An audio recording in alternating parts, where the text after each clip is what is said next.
জনশক্তি রপ্তানি করার জন্য যেই কাজটা করা দরকার সেটা আমাদের সিন্ডিকেটটা বন্ধ করতে হবে।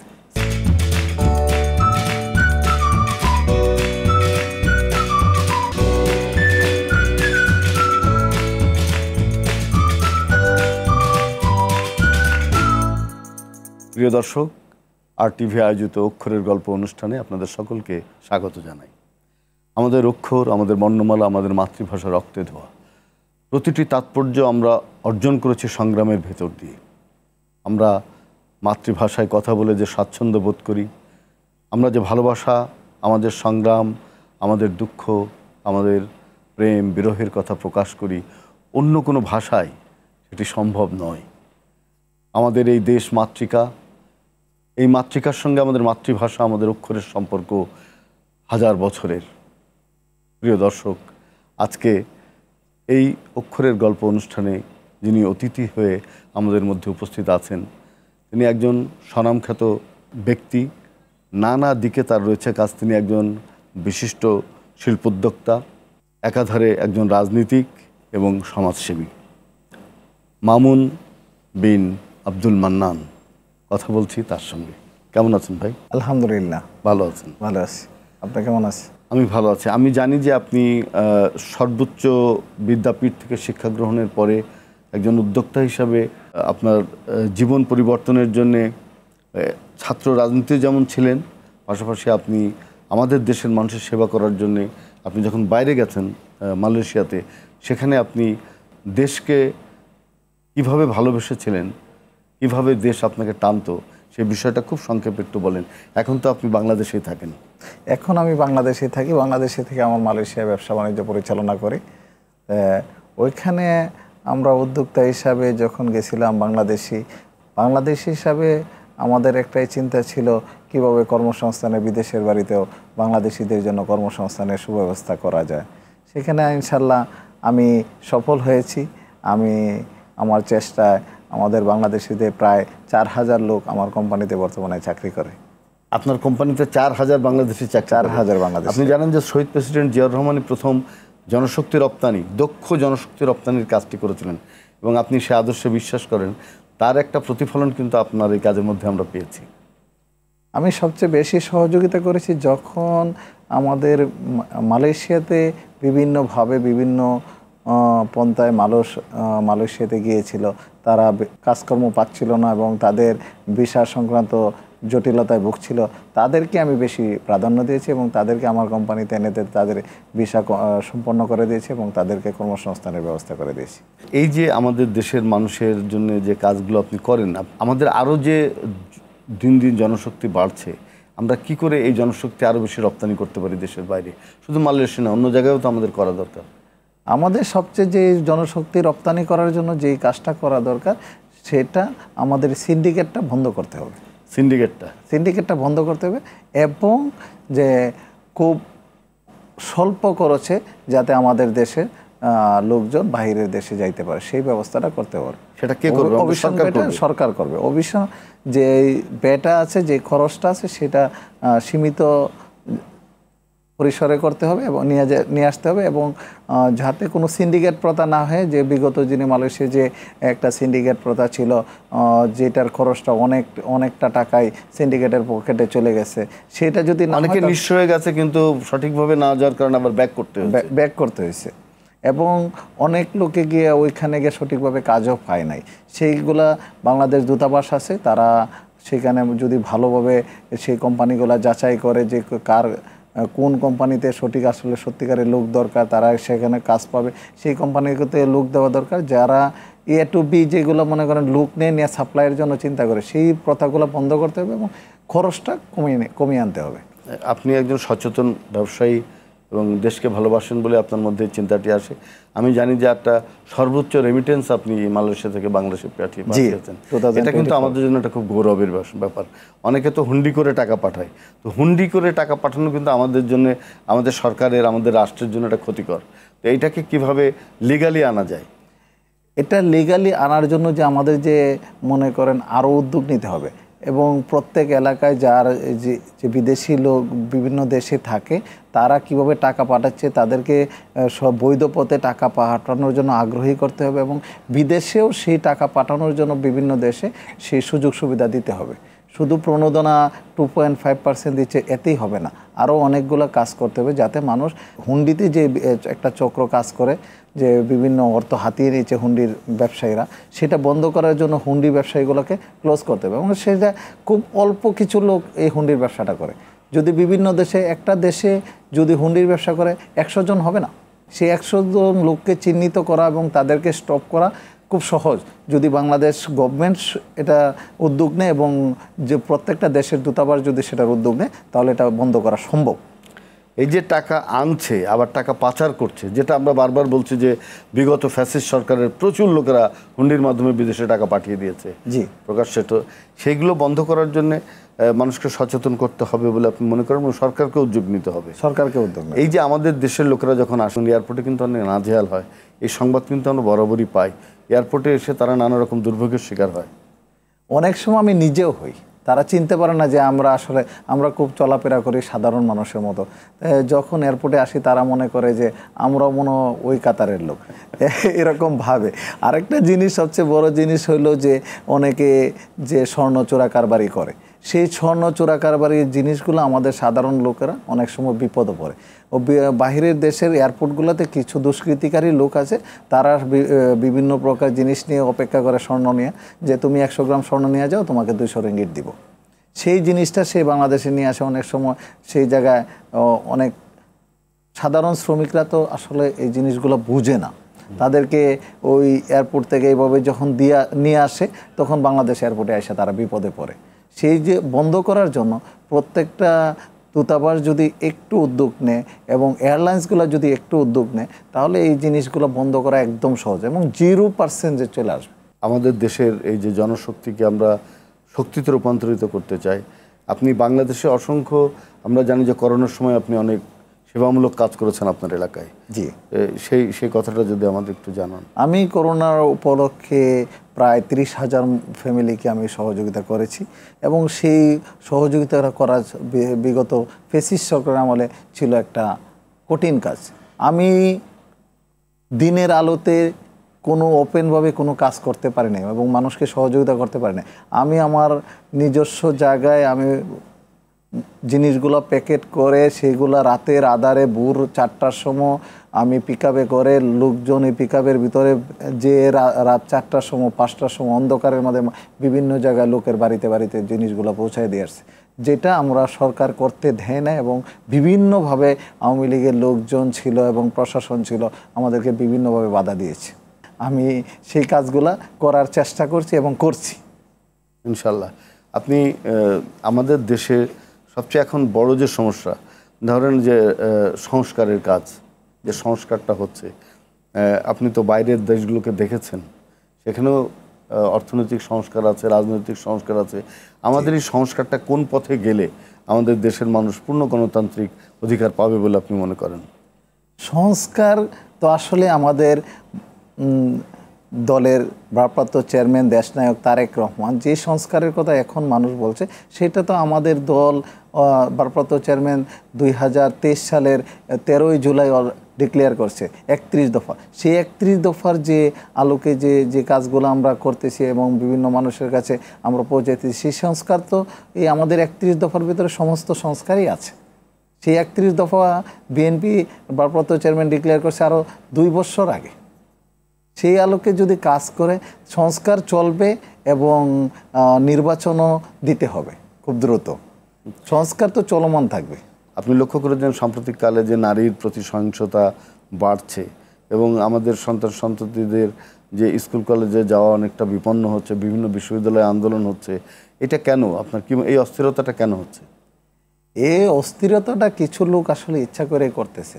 বিগত 17 বছর যখন ফ্যাসিস্ট সরকারের বিরুদ্ধে আমরা বিএনপি যখন আন্দোলন সংগ্রাম করেছি, আমরা বিভিন্ন কিছু করেছি, তখন তো মনে করেন তারা এগুলা প্রকাশ করে নাই। এখন যখন অন্তর্বর্তীকালে সরকার আসার পরে বিভিন্ন ধরনের অজুহাত নিয়ে আসতেছে যে এটা লাগবে ওটা লাগবে ওটা লাগবে, সবারই সব কিছু, সবাই বৈষম্যের অধিকার, বৈষম্য হয়েছে, এটা পায় নাই ওটা পায় নাই। এটা হলো মনে করেন বর্তমান লোকজনের একটা মনে করেন অভ্যাস হয়ে গেছে যে আমি মনে হয় চাইলেই মনে হয় পাবো। আমাদের দেশে অনেক রোগীরা মানে যারা অনেক দরিদ্র শ্রেণীর রোগীরা যারা বাংলাদেশে সুচিকিৎসা পায় না, তারা অনেক টাকা পয়সা তাদের জমি জমা বিক্রি করে দেশের বাইরে বিভিন্ন দেশে চিকিৎসা করতে যায়। কিন্তু আপনি ওই গল্পটা নিশ্চয়ই জানেন, মালয়েশিয়ার মাহাথির মোহাম্মদ তিনি মানে তার হার্টের চিকিৎসা হাসপাতাল রেডি করে এরপরে চিকিৎসা নিয়েছেন। তো এই দেশপ্রেমটা কি আমাদের দেশের রাজনীতিবিদদের মধ্যে আছে? আমাদের দেশের রাজনীতিবিদদের মধ্যে আছে, আমাদের ভারপ্রাপ্ত চেয়ারম্যানের মধ্যে আমাদের দেশনায়ক তারেক রহমান আগামী দিনের রাষ্ট্রনায়ক তার মধ্যেও আছে। কিন্তু এখন দেশে যে পরিস্থিতি, আসলে আমাদের চিকিৎসা ব্যবস্থার আরও অনেক উন্নয়ন করা দরকার। যেরকম আমার এলাকাতেই হসপিটাল আছে 50 শয্যা বিশিষ্ট হাসপাতাল, কিন্তু সেই জায়গায় কোনো চিকিৎসার জন্য অ্যাক্সিডেন্ট হলো, কোনো কিছু হলো, যাওয়ার পরে সাধারণ প্রাথমিক চিকিৎসা দিয়ে রেফার করে দেয় ময়মনসিংহ। সেখানে তেমন কোনো সুচিকিৎসা হয় না। এই হইল আমাদের নান্দাইল উপজেলার, এবং না শুধু, বিভিন্ন জায়গায় আমি আরও উপজেলায় দেখেছি স্বাস্থ্য পরিস্থিতি, চিকিৎসার ব্যবস্থাটা এরকমই। কিছু হইলে রেফার করে ময়মনসিংহ দেয়। ময়মনসিংহ আসার পরে আমি রোগী দেখতে বেশ কয়েকবারই ময়মনসিংহ মেডিকেল কলেজ অ্যান্ড হাসপাতালে ঢুকেছি, দেখেছি যে সিটে জায়গা নাই, নিচে লোকজন, রাস্তায় হাঁটতে পারতেছে না, ওই রাস্তার মধ্যে শুয়ে রয়েছে রোগী। এইরকম যেটা দেখে আমাদের জন্য খুব কষ্টকর। বাইরের দেশের চিকিৎসাগুলো অনেক উন্নত এবং অনেক ভালো, যেটা আমাদের করা উচিত। এবং যদি এটা করা হয় আমাদের অর্থনীতিকেও ডেভেলপ হয়। আমাদের দেশের লোকজন চিকিৎসার জন্য ভালো চিকিৎসা যদি বাংলাদেশের মাটিতে পায়, তাহলে মানুষ যাবে না বাইরের দেশে চিকিৎসা নিতে। যেটা এখন মানুষ বিগত দিনে মানুষ অপেক্ষা করে, কিছু হইলেই চলে যেত ইন্ডিয়া, কিছু হইলেই ব্যাংকক, আর কিছু কিছু লোক যায় এখন থাইল্যান্ডে, মালয়েশিয়াতে। অনেকে আছে জমি জমা বেচে সর্বস্ব, বাংলাদেশের সুচিকিৎসা পাচ্ছে না। সুচিকিৎসার জন্য তো দাবি আমাদের আছে। আপনার বাড়ি নান্দাইলের ইউনুস যে বই হুমায়ুন আহমেদ লিখেছিলেন, হুমায়ুন আহমেদ সম্পর্কে কিছু জানবো আপনার কাছে। আমরা একটু বিরতিতে যাই, বিরতি থেকে ফিরে এসে হুমায়ুন আহমেদ সম্পর্কে কিছু কথা জানবো। প্রিয় দর্শক, আপনারা দেখছেন অক্ষরের গল্প। আমাদের সঙ্গে আছেন মামুন বিন আব্দুল মান্নান। তিনি একজন রাজনীতিক, একজন সমাজসেবী এবং আমাদের দেশের উদ্যোক্তাদের মধ্যে অন্যতম। শুধু দর্শক, আমরা একটু বিরতিতে যাব, থাকবেন আমাদের সঙ্গে।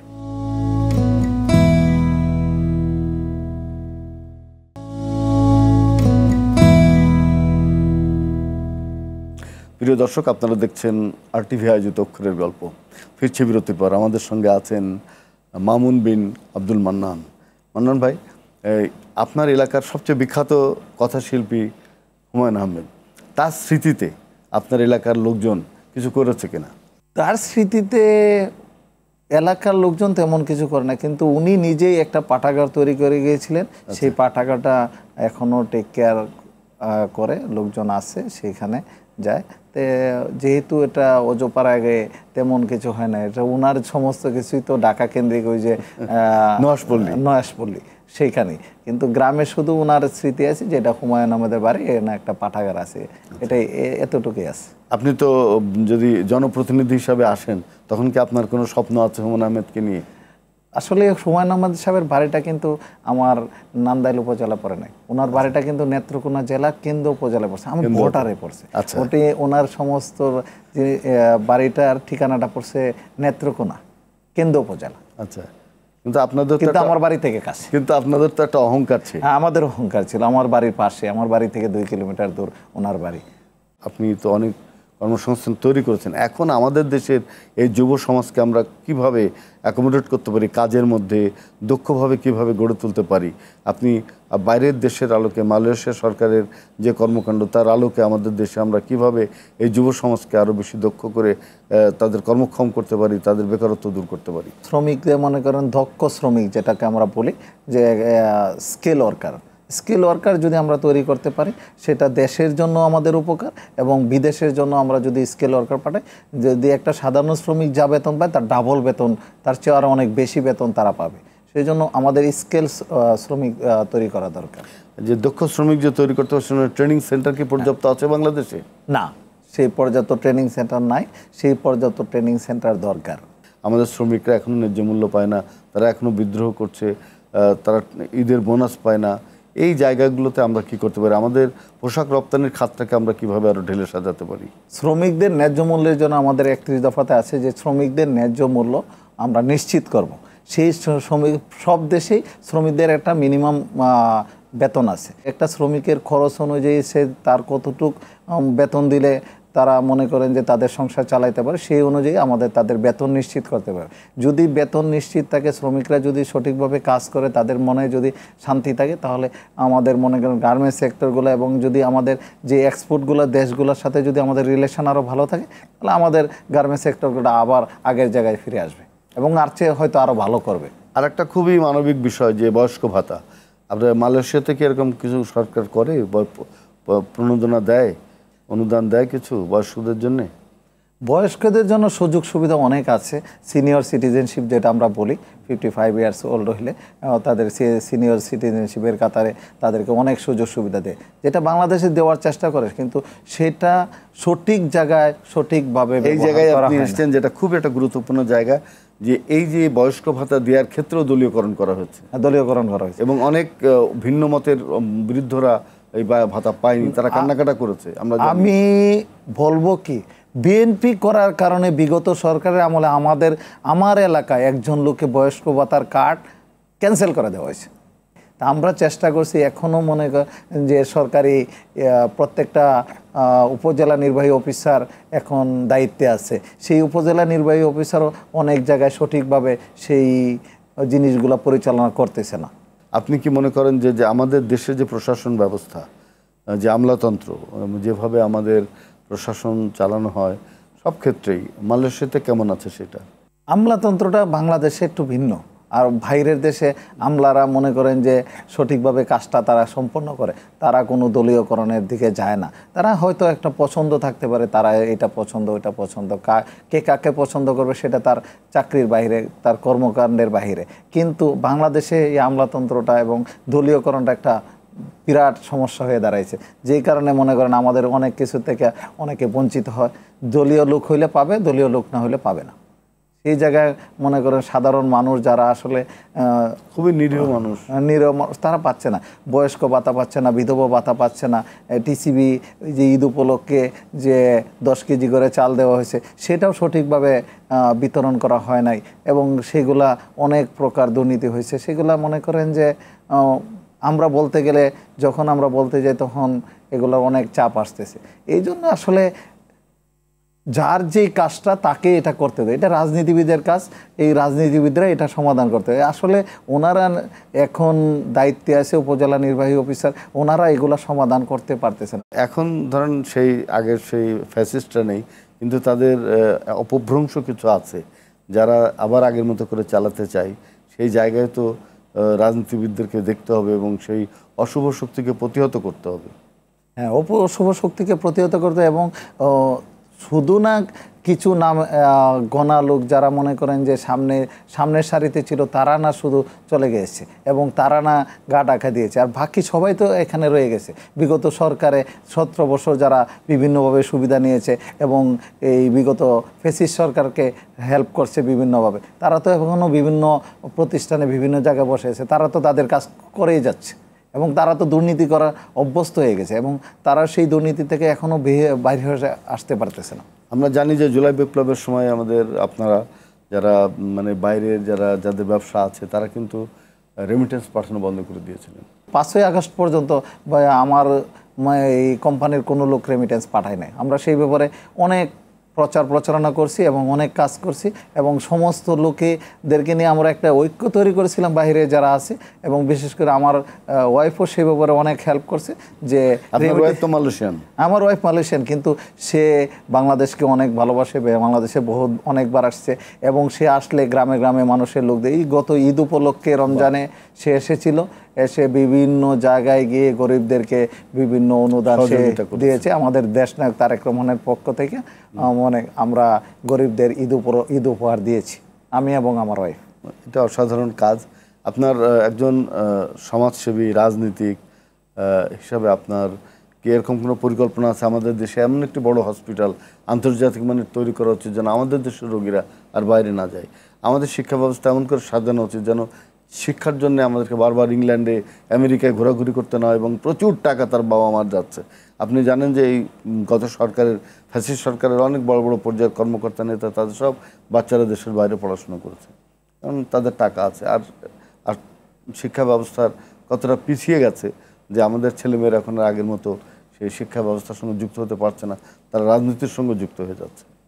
না, আমি একটা জিনিস বলতে পারি যে আমার যে চিন্তা ভাবনার ভিতরে আছে যে আমার নান্দাইল উপজেলায় যদি আমাদের বিএনপি ক্ষমতা আসে এবং আমি যদি ইনশাল্লাহ আমাদের দেশনায়ক তারেক রহমান আগামী দিনের রাষ্ট্রনায়ক উনি যদি আমাকে দায়িত্ব দেয়, তা আমার উপজেলা অন্তত এমন একটা হসপিটাল আমি করব যেখানে আমার নান্দাইল উপজেলার কোনো লোক চিকিৎসার জন্য ময়মনসিংহ যাইতে হবে না, আমাদের নান্দাইল উপজেলার লোক যাতে নান্দাইলই চিকিৎসা করতে পারে। এবং আমি আরেকটা নিশ্চিত করব যে কর্মসংস্থানের জন্য আমার উপজেলার যে 5 লক্ষর উপরে লোক আছে তারা যেন কর্মসংস্থানের জন্য অন্য কোথাও কোনো জেলায় যাইতে না হয় এবং বাইরে যদি যাইতে হয় তাদেরকে আমি সুপরিকল্পিতভাবে যাদের কম খরচে এবং কোনো ঝামেলামুক্তভাবে তারা যেহেতু বাইরে যাইতে পারে এবং যারা বাংলাদেশে আছে তাদের জন্য আমার উপজেলায় যা তাদের জন্য কর্মসংস্থানে 100% নিশ্চিত করতে পারে, কোনো জন্য বেকার যেন না থাকে সেই ব্যবস্থাটা আমি ইনশাল্লাহ করব। এবং সেই জন্য আমি বিভিন্ন কোম্পানির সাথে অলরেডি কথা বলেছি, যদি বাংলাদেশ বিএনপি সরকার ক্ষমতায় আসে এবং সরকার গঠন করে ইনশাল্লাহ আমার উপজেলা আমি ইন্ডাস্ট্রিয়াল জোন করার জন্য চিন্তা করতেছি। এটা তো অনেক বড় স্বপ্ন। আপনি যদি বলেন যে মালয়েশিয়ার ভাষায় আপনি যদি বলেন যে আমি আমার দেশকে ভালোবাসি, কিভাবে বলবেন? saya cinta negaraku, saya cinta negaraku। আমি আমার দেশকে ভালোবাসি। আমি আমার দেশকে ভালোবাসি। বাংলাদেশ অনেক বড় হোক সেই স্বপ্ন আমি দেখি, এই কথাটা যদি আপনি বলেন। Bangladesh jadi besarkan dan seluruh negara kenalkan Bangladesh. অসাধারণ।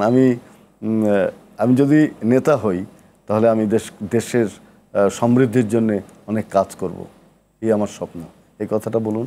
Jika saya jadi pemimpin, saya akan buat yang terbaik dan seluruh rakyat akan jadi happy dan senang। ভালো লাগছে যে মালয়েশিয়ান ভাষাটা কিন্তু একটু অন্যরকম, মানে আমাদের আশেপাশের যে দেশ আছে সেই দেশের ভাষার চেয়ে একটু আলাদা। তো মালয়েশিয়ান ভাষার বর্ণমালা এবং অক্ষর সম্পর্কে মানে তাদের কি কোনো বর্ণমালা আছে কিনা, কোনো অক্ষর আছে কিনা? আসলে মালয়েশিয়ান বর্ণমালা নাই, তারা ইংলিশ দিয়ে লেখে। যেরকম বাংলা ভাষায় আমাদের সরু সরয় সরায়া আছে, ইংলিশে ABCD আছে, আরবিতে আলিফবা আছে, কিন্তু মালয় ভাষায় এরকম কোনো বর্ণমালা নাই। মালয় ভাষা লিখতে হয় ইংলিশ অক্ষর দিয়ে, ABCD দিয়ে। এটা আমাদের বাংলা ভাষার আসলে একটা গর্ব যে আমরা বাংলা ভাষায় আমাদের বর্ণমালা আছে। এখন তো অনেক বাংলাদেশিরা ওই দেশে বিয়েও করেছে, তাদের সন্তান সন্ততি সেখানে আছে, তারা কি বাংলা জানে? জানে, আমার বাচ্চারা বাংলা জানে। আমি তাদেরকে বাংলা ভাষা কথা বলার জন্য আগ্রহী করেছি এবং আমার বাসায় কাজের মেয়েও বাঙালি, সেই জন্য আমার বাচ্চারা বাংলা ভাষা কথা বলতে পারে, আমার ওয়াইফও বাংলা ভাষা কথা বলতে পারে এবং তারা বাংলা ভাষায় কথা বলতে খুব স্বাচ্ছন্দ্য বোধ করে। আপনি দর্শকদের জন্য আপনার মনের দুটো কথা যদি বলতে চান। RTV দর্শকের জন্য আসলে আমার পক্ষ থেকে ধন্যবাদ জানাচ্ছি, যারা এতক্ষণ ধৈর্য সহকারে আমাদের অনুষ্ঠান দেখছেন, সবাইকে ধন্যবাদ জানিয়ে আমার অনেক ধন্যবাদ মামুন ভাই। আপনি একজন, আমরা বুঝতে পারি যে সহজ মানুষ, সরল সোজা মানুষ। আপনি দীর্ঘদিন থেকে মানুষের সেবা করছেন, রাজনীতির সঙ্গে আছেন এবং ফ্যাসিস্টদের বিরুদ্ধে আপনার অনেক ভূমিকা আছে এবং এদেশে গণতন্ত্র প্রতিষ্ঠায় আপনি লড়াই করবেন সে বিশ্বাস আমরা রাখি। আমাদের অনুষ্ঠানের পক্ষ থেকে আপনাকে অনেক অনেক ধন্যবাদ। আপনি ভালো থাকবেন। আপনাকেও অনেক ধন্যবাদ এবং RTVকে ধন্যবাদ। প্রিয় দর্শক, RTVর অক্ষরের গল্পে আজকে আমাদের ছিলেন মামুন বিন আব্দুল মান্নান। তিনি একাধারে রাজনীতিক, সমাজসেবী এবং উদ্যোক্তা, একজন বেশ বড় মনের মানুষ, যিনি তার নিজের এলাকায় অনেক বেশি কাজ করেছেন, ভবিষ্যতে করতে চান, দেশের জন্য করতে চান। এই ধরনের অনেক মানুষ আমাদের দরকার, যারা দেশকে ভালোবাসেন, মানুষকে ভালোবাসেন। প্রিয় দর্শক, আমরা সবাই দেশকে ভালোবাসবো, মানুষকে ভালোবাসবো, এই প্রত্যয় রেখে আজকে শেষ করছি। ভালো থাকবেন, সুস্থ থাকবেন।